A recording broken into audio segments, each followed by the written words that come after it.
आज हम स्टडी करेंगे structure of carbonyl group. Carbonyl group का स्ट्रक्चर किस तरह से होता है।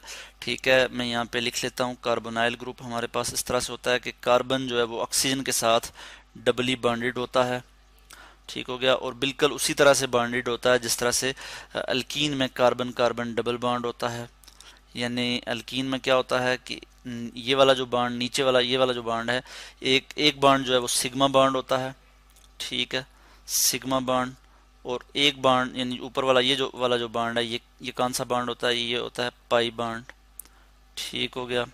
और इसी तरह से जब हम कार्बोनाइल ग्रुप को अगर हम देखें, चलो मैं इसको इस तरह से लिख लेता हूँ, ज़रा डिफरेंट वे में लिख लेता हूँ, ज़रा इसको इस फॉर्म में लिख लेता हूँ। यानी ये कार्बन है, ये डबली बॉन्डेड है ऑक्सीजन के साथ, और मैं यहाँ पे लिख लेता हूँ कि ये वाला जो बॉन्ड है ये पाई बॉन्ड है, पाई बॉन्ड। और ये वाला जो बॉन्ड है ये सिग्मा बॉन्ड है। ठीक है, और इसमें हम कहते हैं कि ये जो कार्बोनाइल ग्रुप है, इसमें ये वाला जो कार्बन है ये sp2 हाइब्रिडाइज्ड है। इसी तरह से यहाँ पे ये जो ऑक्सीजन है ये भी sp2 हाइब्रिडाइज्ड है। जैसा कि हम अल्कीन में देखते हैं कि दोनों कार्बन जो है वो sp2 हाइब्रिडाइज्ड है। अब इनकी हाइब्रिडाइजेशन की बात करेंगे और हम इनके स्ट्रक्चर की बात करेंगे कि किस तरह से ये आपस में जो है वो बॉन्डिंग बनाते हैं। तो हम यहाँ पे कार्बोनाइल ग्रुप के लिए हम देखते हैं कि इसमें क्या है जी, कार्बन है और फिर ऑक्सीजन है। तो दोनों की जो है हम यहाँ पे इलेक्ट्रॉनिक कन्फिगुरेशन स्टडी कर लेते हैं। कार्बन का एटॉमिक नंबर है जी 6।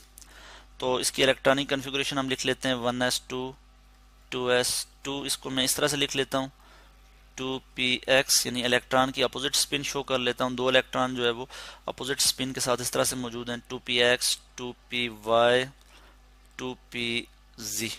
ठीक हो गया। तो ये इसकी ग्राउंड स्टेट इलेक्ट्रॉनिक कन्फिगुरेशन है कार्बन की, कि जिसमें 2pz में कोई इलेक्ट्रॉन नहीं है, 2px और 2py में दो अनपेयर्ड इलेक्ट्रॉन है, और 2s में जो है वो दो इलेक्ट्रॉन इस तरह से मौजूद हैं। तो होगा क्या कि जब कार्बन एक्साइटेड स्टेट में जाएगा तो ये वाला इलेक्ट्रॉन यहाँ से लोअर एनर्जी स्टेट से जंप करके हायर एनर्जी स्टेट में यहाँ पे चला जाएगा। ठीक है, तो मैं यहाँ पे डायरेक्टली यहाँ पे जो है वो इलेक्ट्रॉनिक कन्फिगुरेशन दिखा देता हूँ आपको। एक्साइटेड स्टेट इलेक्ट्रॉनिक कन्फिगुरेशन, इसमें क्या होगा कि 2pz के पास भी एक इलेक्ट्रॉन मौजूद होगा। और जब यहाँ पे क्या होगा, इंटरमिक्सिंग होगी ऑर्बिटल की, यानी हाइब्रिडाइजेशन की हम बात कर रहे हैं, इससे पहले भी हम स्टडी कर चुके हैं। तो क्या होगा कि यहाँ पे 1s एंड 2p आपस में इंटरमिक्स होंगे। ठीक है, 1s and 2p, 1s and 2p जब ये आपस में इंटरमिक्स होंगे तो हमारे पास 3 sp2 हाइब्रिड ऑर्बिटल आ जाएंगे, sp2 हाइब्रिड ऑर्बिटल। और ये एनर्जी वाइज और शेप वाइज जो है वो इक्विवेलेंट होते हैं। ये भी हम इससे पहले डिस्कस कर चुके हैं, हमने इससे पहले बात की हुई है। तो इसके पास भी एक अनपेयर्ड इलेक्ट्रॉन होगा, इस sp2, इसके पास भी एक अनपेयर्ड इलेक्ट्रॉन, और इसके पास भी एक अनपेयर्ड इलेक्ट्रॉन। 3 sp2 जो हाइब्रिड ऑर्बिटल हैं, इक्विवेलेंट ऑर्बिटल हैं, इनके पास एक एक इलेक्ट्रॉन मौजूद होगा। इसी तरह जो pz है ये अनहाइब्रिडाइज्ड है और ये परपेंडिकुलर होगा टू द प्लेन। ठीक है, किस तरह से वो हम अभी डिस्कस करेंगे जब हम इसका स्ट्रक्चर देखेंगे। अभी हम ऑक्सीजन की हाइब्रिडाइजेशन की बात कर लेते हैं। यहाँ पे ऑक्सीजन का एटॉमिक नंबर है जी 8। इसकी अगर हम इलेक्ट्रॉनिक कन्फिगुरेशन देखें तो हमारे पास आ जाता है 1s2 2s2 2px 2py और 2pz। एक एक इलेक्ट्रॉन पहले सिंगली ऑक्युपाई होगा। यहाँ पे टोटल कितने इलेक्ट्रॉन हो गए, 7 इलेक्ट्रॉन हो गए। एक इलेक्ट्रॉन यहाँ पे हम इस तरह से लिख लेंगे। ठीक है, 8 इलेक्ट्रॉन अब पूरे हो जाते हैं। इन इलेक्ट्रॉन को भी मैं यहाँ पे शो कर लेता हूँ इस तरह से। 2s में ये वाले जो इलेक्ट्रॉन हैं इनको भी इसी तरह से मैं शो कर लेता हूँ कि दोनों अपोजिट स्पिन में मौजूद हैं। तो इस केस में क्या होगा कि जो हाइब्रिडाइजेशन होगी ऑक्सीजन में, क्या होगा कि किस तरह से इंटरमिक्सिंग होगी ऑर्बिटल की। तो इसमें हम देख सकते हैं कि ऑक्सीजन कार्बन के केस में हमने देखा था कि 2s में से एक इलेक्ट्रॉन जंप करके 2pz में गया था, क्योंकि 2pz में कोई इलेक्ट्रॉन नहीं था।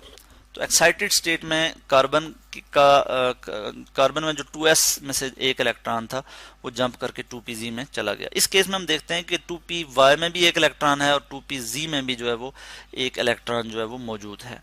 ठीक है, अनपेयर्ड इलेक्ट्रॉन ये मौजूद हैं दो, तो इसमें ये जंप करके तो नहीं जाएगा, ठीक है। मगर जब हाइब्रिडाइजेशन होगी, इंटरमिक्सिंग होगी, तो इस केस में हमने देखा है कि sp2 हाइब्रिडाइज्ड ऑक्सीजन है, तो यहाँ पे sp2 हाइब्रिडाइज्ड ऑक्सीजन की हम बात करेंगे, यानी 1s एंड 2p इंटरमिक्स, ठीक है, ये आपस में इंटरमिक्स होंगे और हमारे पास हाइब्रिडाइज्ड ऑर्बिटल आ जाएगा, 3 हाइब्रिडाइज्ड ऑर्बिटल आ जाएंगे, sp2 हाइब्रिडाइज्ड ऑर्बिटल आ जाएंगे। मैं यहाँ पे लिख लेता हूँ sp2 sp2 और sp2।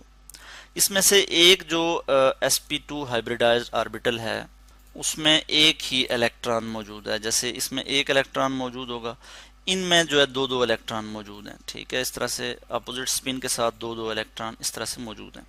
तो ये इस तरह से हमारे पास sp2 हाइब्रिड ऑर्बिटल आ जाते हैं जी ऑक्सीजन के, कि जिसमें दो sp2 हाइब्रिड ऑर्बिटल जो हैं उनमें दो दो इलेक्ट्रॉन मौजूद हैं, ठीक है, और यानी पेयर्ड इलेक्ट्रॉन मौजूद हैं, और इसमें sp2 एक जो sp2 है उसमें एक ही इलेक्ट्रॉन मौजूद है।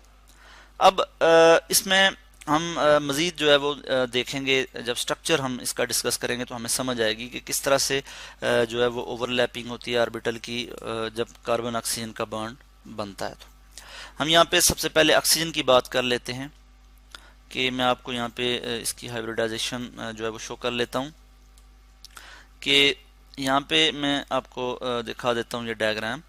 इसमें क्या हो रहा है कि अगर आप इस स्ट्रक्चर को देखते हैं तो इसमें हमारे पास क्या है कि ये sp2 हाइब्रिडाइज्ड ऑक्सीजन है, इसमें तीन sp2 हाइब्रिड ऑर्बिटल हैं। दो जो हैं sp2 हाइब्रिड ऑर्बिटल वो वो लॉन पेयर के तौर पे एक्ट करेंगे, और एक जो है ये बॉन्ड बनाएगा कार्बन के साथ। क्योंकि हमने स्ट्रक्चर देखा था कार्बोनाइल का जो कि इस तरह से है, यानी मैं यहाँ पे स्ट्रक्चर लिख लेता हूँ कि हमारे पास, मैं अगर यहाँ पे लिखूँ कार्बन कार्बन डबल बॉन्ड इस तरह से, तो ऑक्सीजन के पास दो लॉन पेयर मौजूद होते हैं, ठीक है। तो ये जो दो लॉन पेयर हैं ये sp2 दो sp2 हाइब्रिड ऑर्बिटल जो है ये वो हैं, ठीक है, जिनके दो इलेक्ट्रॉन जो हैं ये क्या है, ये एक लॉन पेयर है और ये दो इलेक्ट्रॉन मिलके एक लॉन पेयर बना रहे हैं। और एक जो अनहाइब्रिडाइज्ड एक जो sp2 हाइब्रिड ऑर्बिटल है जिसके पास एक अनपेयर्ड इलेक्ट्रॉन है, ये आगे मजीद बॉन्डिंग करेगा किसके साथ, कार्बन के एक और sp2 हाइब्रिड ऑर्बिटल के साथ। और जो ये वाला pz जो ऑर्बिटल है 2pz जो कि अनहाइब्रिडाइज्ड है ऑक्सीजन के केस में, यहाँ पे आप देख सकते हैं 2pz, ये जो है साइड बाय साइड ओवरलैप करके कार्बन के जो है वो कार्बन के हम कहते हैं कि जो अनहाइब्रिडाइज्ड ऑर्बिटल होगा उसके साथ ओवरलैप करके पाई बॉन्ड की फॉर्मेशन करेगा। यहाँ पे हम इसको देख लेते हैं किस तरह से होगा। ये यहाँ पे मैंने एनर्जी की बात की है कि जब ऑक्सीजन की हाइब्रिडाइजेशन हुई, यानी इसमें इंटरमिक्सिंग हुई, तो हमारे पास तीन sp2 हाइब्रिड ऑर्बिटल आ गए। ये भी sp2 है, ये भी sp2 है और ये भी sp2 है, जो कि एनर्जी वाइज जो है वो इक्विवेलेंट हैं, जबकि 2pz जो है वो एनर्जी वाइज इनसे हायर है जो कि अनहाइब्रिडाइज्ड है। तो अब हम यहाँ पे देख लेते हैं ये जो स्ट्रक्चर है हम देख सकते हैं। इसमें इस स्ट्रक्चर में हमें क्या नज़र आ रहा है कि ये कार्बन है और इसके पास तीन sp2 हाइब्रिड ऑर्बिटल है और हर एक के पास एक अनपेयर्ड इलेक्ट्रॉन मौजूद है इस तरह से। और ये जो है हमारे पास ऑक्सीजन है, इसके पास भी तीन sp2 हाइब्रिड ऑर्बिटल हैं, जिसमें से एक sp2 हाइब्रिड ऑर्बिटल के पास एक ही अनपेयर्ड इलेक्ट्रॉन मौजूद है। मैं इस तरह से यहाँ पे शो कर लेता हूँ। बाकी ये जो दो हैं ये लॉन पेयर हैं, जैसा कि मैंने यहाँ पे शो किया, ये आपको नजर आ रहा है, ठीक है। जब ये आपस में ओवरलैप करेंगे, ये sp2 यानी sp2 ऑर्बिटल ये आपस में ओवरलैप करेंगे, तो हमारे पास क्या बनेगा, सिग्मा बॉन्ड बनेगा। जैसा कि आपको यहाँ पे नजर आ रहा है, ये क्या है जी, सिग्मा बॉन्ड है। और यहाँ पे ये जो कार्बन का ये वाला जो ऑर्बिटल है, ये कौन सा है, ये अनहाइब्रिडाइज्ड 2pz ऑर्बिटल है। मैं यहाँ लिख सकता हूँ 2pz है। और इधर ऑक्सीजन का जो है ये भी 2pz है, ठीक है। जब ये आपस में साइड बाय साइड ओवरलैप करेंगे, ठीक है, तो हमारे पास क्या बनेगा, पाई बॉन्ड बनेगा, जो कि मैं इस तरह से आपको शो कर रहा हूँ। एक पाई क्लाउड, पाई इलेक्ट्रॉनिक क्लाउड आपको नजर आ रहा है इस तरह से, तो इसको हम कहेंगे ये क्या है जी, पाई बॉन्ड, ठीक है, पाई इलेक्ट्रॉनिक क्लाउड जो है मौजूद है। ठीक है, तो इस तरह से कार्बन ऑक्सीजन के दरमियान जो है वो ये डबल बॉन्ड, जो कि डबल बॉन्ड आपको नजर आ रहा है, वो इस वजह से है कि ये पाई बॉन्ड इसमें मौजूद है। अब हम नीचे एक और स्ट्रक्चर यहाँ पे देख लेते हैं। जैसा कि आप यहाँ पे देख सकते हैं कि कार्बन ऑक्सीजन सिग्मा बॉन्ड जो है वो बना है यहाँ पे sp2 ओवरलैप के नतीजे में, और 2pz ऑर्बिटल जो है इसके ओवरलैप के नतीजे में 2pz ऑर्बिटल दोनों, एक कार्बन के पास और एक ऑक्सीजन के पास जो 2pz ऑर्बिटल है, इन्होंने जब साइड बाय साइड या पैरेलल ओवरलैप किया तो उसके नतीजे में हमारे पास पाई बॉन्ड की फॉर्मेशन हुई। इसमें अगर हम बॉन्ड एंगल की यहाँ पे बात करते हैं, यहाँ पे मैं बॉन्ड एंगल अगर आपको शो करूं तो बॉन्ड एंगल हमारे पास आ जाता है 120 डिग्री। 120 डिग्री का यहाँ पे बॉन्ड एंगल आ जाता है। उसके अलावा अगर हम यहाँ पे कार्बन ऑक्सीजन बॉन्ड लेंथ की बात करें, यानी कार्बन ऑक्सीजन जो बॉन्ड लेंथ है, ठीक है, इसकी अगर हम बात करें तो इस केस में हमारे पास कार्बन ऑक्सीजन बॉन्ड लेंथ है जी 1.23 एंगस्ट्रॉम। जबकि हम अगर अल्कोहल और ईथर की बात करें तो उसमें कार्बन ऑक्सीजन जो बॉन्ड लेंथ है या जो बॉन्ड डिस्टेंस है वो है जी 1.43 एंगस्ट्रॉम।